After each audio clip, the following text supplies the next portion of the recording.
The 80-year-old farmer everyone forgot, until his secret project was revealed. On a Tuesday morning in late July, an old man walked to the edge of his land with a bucket and a shovel. The sun was already hot. He moved slowly. His knees had stopped cooperating years ago, but his eyes were sharp. He knelt down in the red soil and began to dig. Nobody watching would have understood what he was looking for. Nobody was watching. His name was Rajesh Patel. He was 80 years old, and for the past 6 years, he had been the most quietly mocked farmer in the valley. The orchard had belonged to his family for 3 generations. 72 mango trees, planted in careful rows along a gentle slope. Once, when his wife Anjali was alive, the harvest used to fill the courtyard. Neighbors would come at dawn to buy fruit straight from the branch. The trees were part of the story of who they were. But Anjali had died 11 years ago. A cancer that moved too fast. And after she was gone, the orchard had stopped producing. For the first 5 years, Rajesh had tried the old methods. He pruned. He watered by hand from the well. He used the same ash and compost his father had used. Nothing changed. The branches grew in wild directions. The flowers came in spring, but no fruit followed. By year 6, the entire orchard looked like something that had been abandoned. Everyone assumed it had been. Even Rajesh's own daughter, who lived in the city with her family, had suggested he cut the trees down and sell the land. "You're too old to manage it alone, Papa," she had said. "At least get something from it while you still can." But there was his grandson, Arjun. The boy was 12. He came every summer to stay with Rajesh. And one afternoon, while they were sitting under the largest tree, the one that had borne the most fruit in the good years, the boy asked why the branches were sad. "Are they?" Rajesh had said. "They look like they're drooping," Arjun said.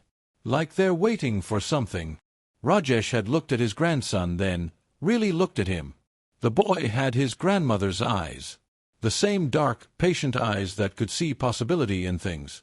And something inside Rajesh had shifted. The very next morning, he began his secret work. 3 villages over, there was a man named Vikram Desai. Vikram was 62. He had built a concrete block empire, malls, apartment complexes, highway rest stops. In the past decade, he had turned his eye toward agricultural land. The soil was cheap. The owners were old or eager to leave. And with a few permits and a few legal moves, the land could become something far more profitable than crops. He had noticed Rajesh's orchard 2 years ago. 72 trees on 2 full acres. The land was sloping but valuable. Close enough to the highway that a developer would pay well for it. The house was old but substantial. Vikram hired a local real estate agent to make the first approach. Straightforward. Generous offer. 40% above market rate. Rajesh had refused without discussion. Vikram waited 6 months and tried again. This time with more pressure. He had learned that Rajesh's daughter was worried about money. The offer mentioned potential medical expenses, a comfortable retirement for both father and grandson. A fresh start in a smaller place. Again, Rajesh refused. By the 3rd attempt, Vikram's patience had worn thin. He learned that Rajesh had taken a small loan against the property 6 years ago, a modest sum, but still a debt. Vikram bought the loan through a network of brokers. Now he held the papers. The amount was due in full within 18 months. Rajesh had known the deadline was coming. He had not known that the man who now held his debt was the same man trying to buy his land. One afternoon in early August, a neighbor named Devak stopped by. Devak owned a smaller plot, mostly sugarcane. He was skeptical of most things, especially farmers who were over 75 and still pretending they could make a living. "I see you walking to the back field every morning," Devak said. He was sitting on a low wooden stool, holding a cup of chai that Rajesh's hired hand, a young man named Suresh, had brought him. "With tools. What are you building back there?" "Just some repairs," Rajesh said. "The land needs attention." Devak smiled in the way that people do when they think they know better. "The land needs to be sold, old man. You've got 18 months left before that loan comes due. I heard Vikram Desai bought it. That man doesn't give extensions." Rajesh didn't answer. He poured more chai into his own cup and watched the steam rise. "I'm only telling you because I remember your wife," Divak added, more gently.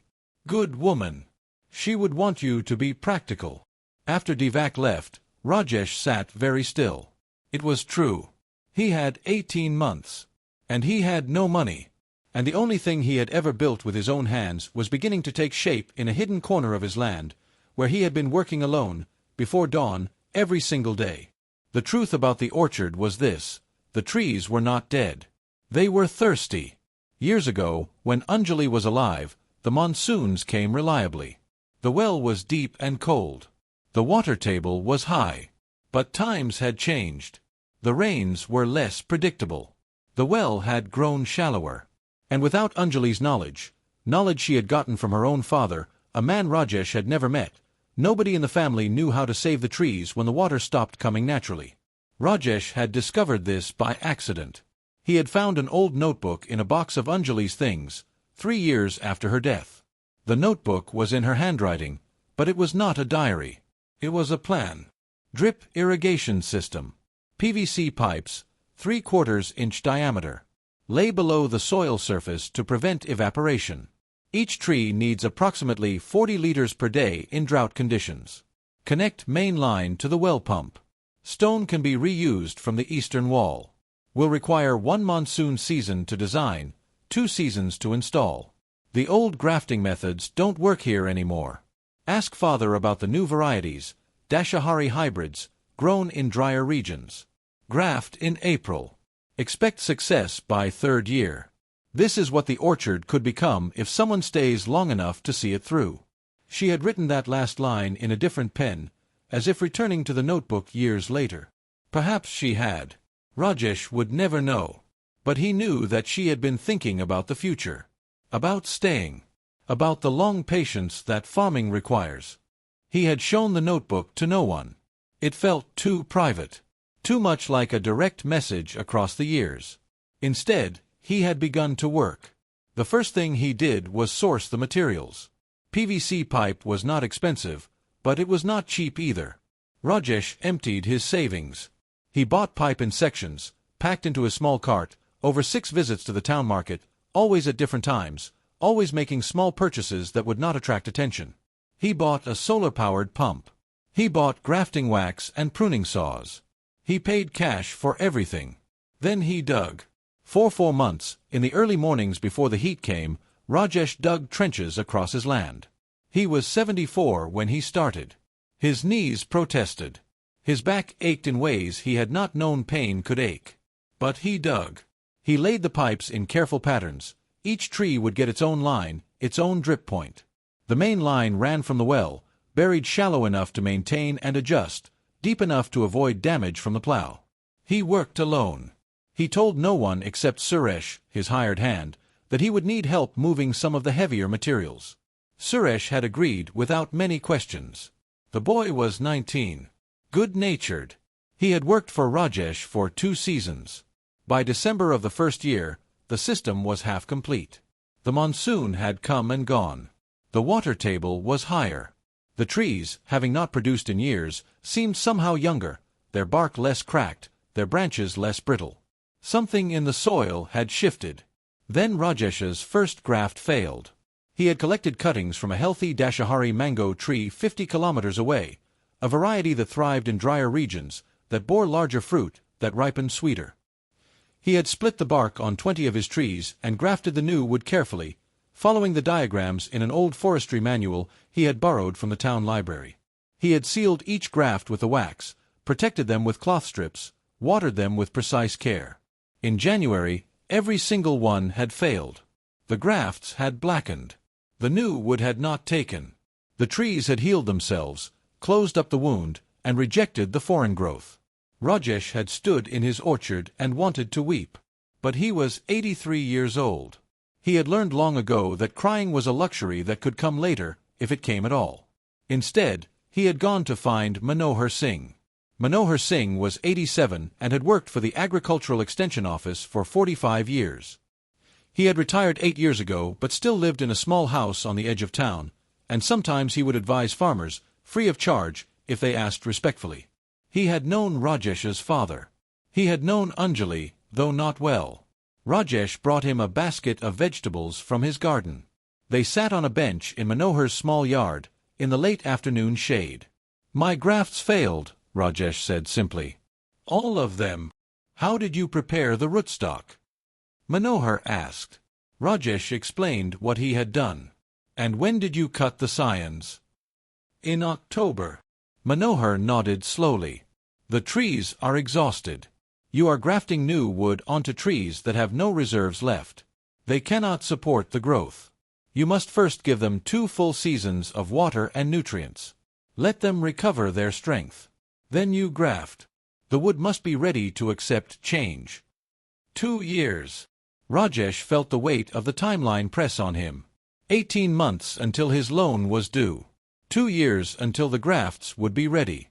The numbers did not align. "The earth does not bargain," Manohar said gently. "The tree will take what it needs. You can either give it that time, or you can pretend you never tried at all." Rajesh was quiet for a long time. Then he said, "If I water them now, with the system I've built, how long until they're strong enough?" "If your system is sound, 14, 15 months. You would graft in early April. First fruit by the 3rd year after that."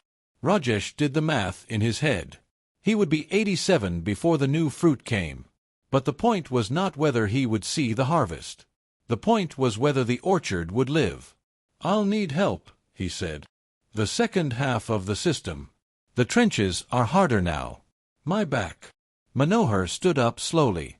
"I will help. But not me alone. There's a boy from the university. He's writing something about irrigation in marginal land.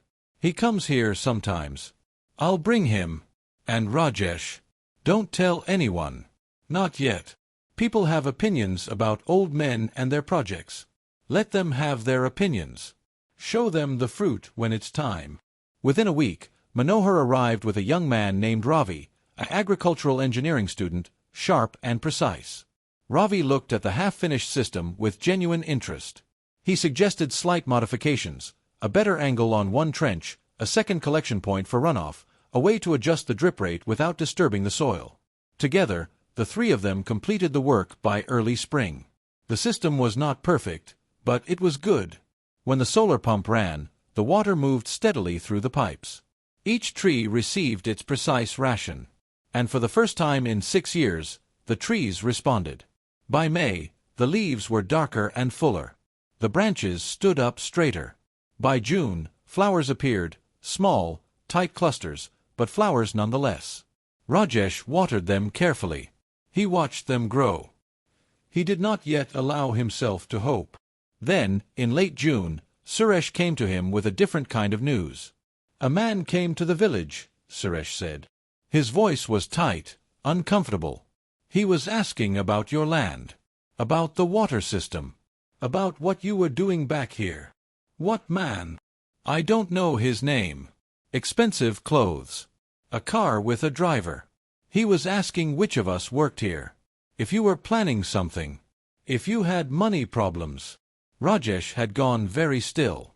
"I didn't tell him anything," Suresh said quickly. "But he knew where the back field was. He knew about the well pump. He said if you wanted to make money, there were easier ways." He left his number on a piece of paper. A paper had appeared on Rajesh's doorstep the next morning. A phone number and a name, Vikram Desai. Below that, 3 words, "Call soon. Time matters." Rajesh did not call. But the pressure increased. First, there was a letter from the loan broker, informing him that the deadline would not be extended. The full amount was due on a specific date in May of the following year. Any default would result in foreclosure proceedings. Then, a man came to the house, not Vikram, but someone official-looking, from the municipal water board. He said there were new restrictions on private well usage. He wanted to inspect the pump. He made notes on a clipboard and said he would return. He did not sound friendly. Then, one morning in September, Rajesh found Suresh sitting on the ground near the orchard entrance. The boy's face was bruised. "What happened?" Rajesh asked. "Nothing," Suresh said. "I fell." "You did not fall." Suresh was quiet for a long time. Then he said, the man came back, offering money. He said if you weren't going to sell, maybe I could talk you into it. Make it easy. He said if I couldn't do that, I should tell him about the system. What it was. How it worked. He said he just wanted to understand it. No harm to you. And did you tell him? Suresh looked away. I said I would think about it. He didn't like that answer. He said thinking was slow. He preferred decisive people. Then his men. They said I looked like someone who could use extra money. They showed me some. A lot. But I had to choose now. What did you say? I said no, Suresh said quietly. But then they said if I didn't decide, they would decide for me. So I left. I came to tell you. I'm sorry. I'm leaving the village. My aunt has a shop in the city. I'll stay there. I can't. His voice broke. I can't be part of something that puts you in danger. Rajesh reached out and gripped the boy's shoulder. You did well. Better than well. You chose the right thing when it was hard. It doesn't feel like I chose anything. You chose to warn me. That's everything. After Suresh left, Rajesh was alone with his work. The orchard was now fully irrigated. The trees were stronger than they had been in years. It was mid-September. The graft timing would need to wait until April, still months away. But the foundation was solid. The debt deadline was now less than 8 months off. Rajesh sat under the largest tree and opened Anjali's notebook again. He read the words she had written. This is what the orchard could become if someone stays long enough to see it through. He had not understood, when she was alive, that she was writing about him. About staying. About the particular kind of courage it takes to remain when everyone else is leaving, to work on something that will not bear fruit in your own lifetime, to bet everything on the belief that patience and care are never wasted. The very next morning, he began the grafting preparations. This time, he chose 20 new scions, cuttings from trees that had proven themselves in drier regions. He prepared the bark of 20 of his healthiest trees. He followed Manohar's instructions exactly. And on a specific day in April, with Manohar watching and guiding every step, he grafted each one. Then he waited. The waiting was the hardest part. By May, several of the grafts had failed, but not all. 7 had taken. The new wood swelled slightly. The bark began to knit around the foreign growth. By June, the first leaves appeared on the grafted branches. Rajesh had allowed a small knot of hope to take root in his chest. That was when the drought came. It started in July.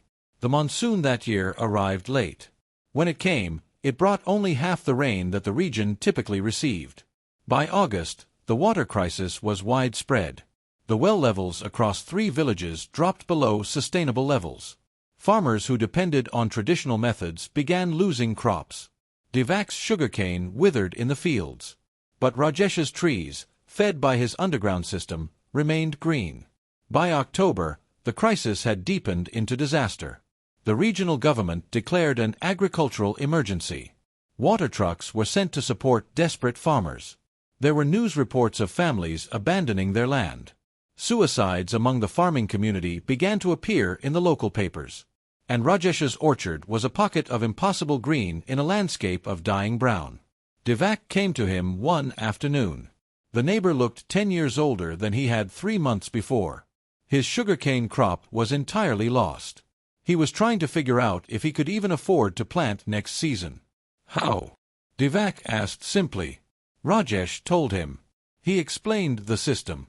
He showed him the trenches, the pipes, the solar pump. He showed him Anjali's notebook. Divak stood there in the shade of the grafted trees and wept. Why didn't you tell anyone? He asked. Would you have believed me? Rajesh asked gently. Would anyone have? There is a time for explaining. And there is a time for doing. I was doing. By December, Rajesh had walked to the municipal office and paid his debt in full. He had sold 15% of his next 3 harvests to Manohar Singh, a fair deal that gave him immediate cash and genuine hope for the future. The young man Ravi, the engineering student, had written a paper about the system and published it in an agricultural magazine. And word was beginning to spread through the valley about the old farmer with the hidden water system. Vikram Desai had not returned. In April of the following year, Rajesh had grafted 20 more trees. By July, 5 new healthy mangoes had appeared on his earliest grafts. They were small, but they were real, actual fruit, growing on wood that had once been dead wood. He brought one to Arjun when the boy arrived for summer.